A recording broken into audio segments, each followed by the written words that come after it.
Welcome back, everybody. This is the third lesson in the Beginner's Guide to Double Bass series, and today we'll be learning more about scales on the bass. Go ahead and check out my last two videos if you haven't already. In my last two lessons, I went over fingerings for the G and D major scales. But for those of you who are ready to learn more scales and the theory behind them, let's get started. In today's lesson, we'll be talking about the theory of scales, example major and minor scales, and fingerings on the bass.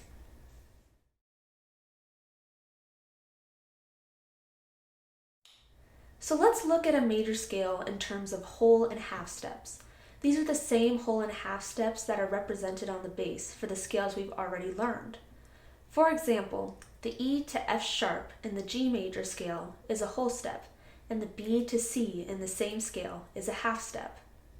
These whole and half steps can also be seen on a keyboard, represented by black and white keys. So what do steps have to do with scales? Well, every major scale follows the same exact pattern. Whole step, half step, whole step, whole step, whole step, half step.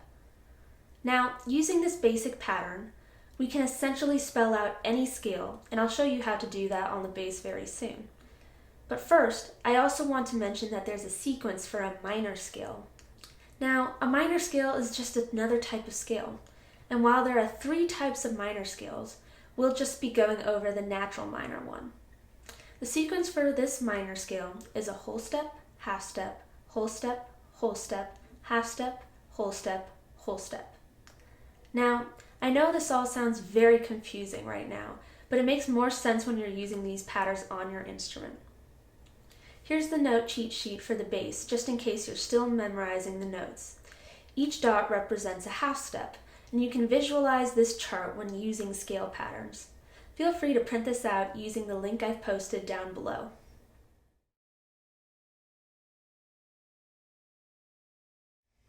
So let's try using these new patterns on the bass.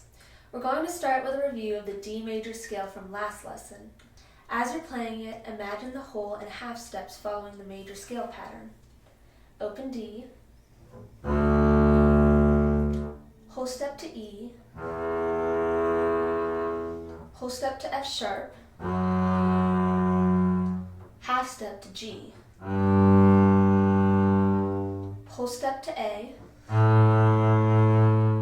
whole step to B, whole step to C sharp, half step to D. Alrighty, now that we've seen this sequence on a familiar scale, let's try building the notes of a new major scale using this pattern. Let's play C major, which is the most basic scale given that it has no sharps and no flats. I guess I kind of just gave away the scale, but that's okay. We can still practice building the scale with the pattern. C, whole step to D, whole step to E, half step to F, whole step to G, whole step to A, whole step to B, half step to C. I hope you were able to follow along pretty easily and maybe even figure out some of the notes before I did. Let's try the same thing for C minor. Now, before we start, I should mention that another way of imagining minor scales is the major scale with a flat third, sixth, and seventh scale degree. That's how I learned minor scales, but if you have a hard time using that to figure out what notes to play, then just stick with the step sequence. Whole step, half step, whole step, half step, whole step, whole step. Let's try that now. So we start on C, whole step to D, half step to E flat, whole step to F, whole step to G, half step to A flat, whole step to B, I guess that was a whole step to B flat, my bad, and whole step to C.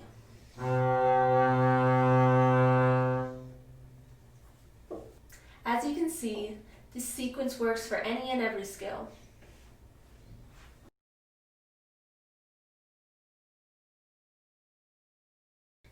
Okay, now it's your turn. Take a moment to pause this video and try playing the A major, E major, A minor, and E minor scales using the sequences we learned and by starting on the open string that's the name of the scale. Okay, now that you've tried that on your own, notice any similarities? I picked these scales because they use the same fingerings just on different strings. So let's check to make sure we got all the right notes. A major,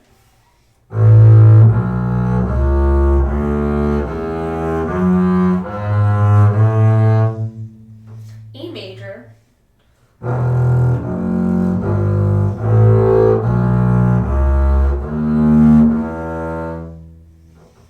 A minor,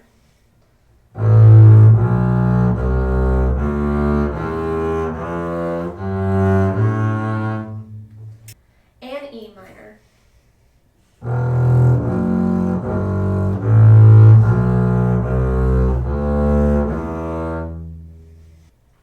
Feel free to try other scales right now using these patterns.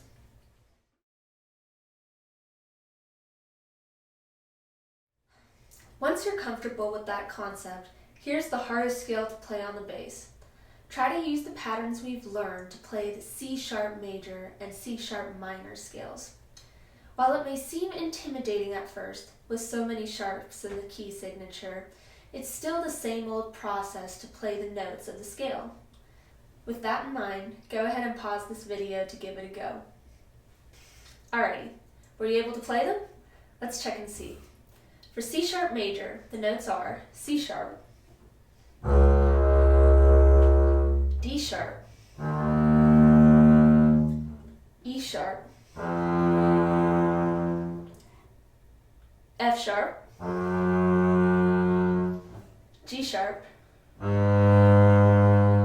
A sharp, B sharp, and C sharp. And the notes for C sharp minor are C sharp, D sharp, E natural, F sharp, G sharp,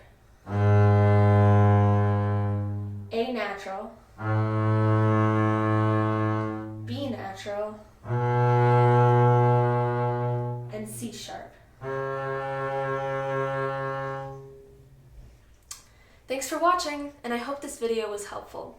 I know theory can be really boring sometimes, but scales are really important for practicing fingerings and getting more comfortable with the bass in general. In my next lesson, I'll go over all the basics of reading music, so stay tuned. As always, if you have any questions or are interested in taking lessons, here's how to reach me. Thanks again, and remember to like and subscribe.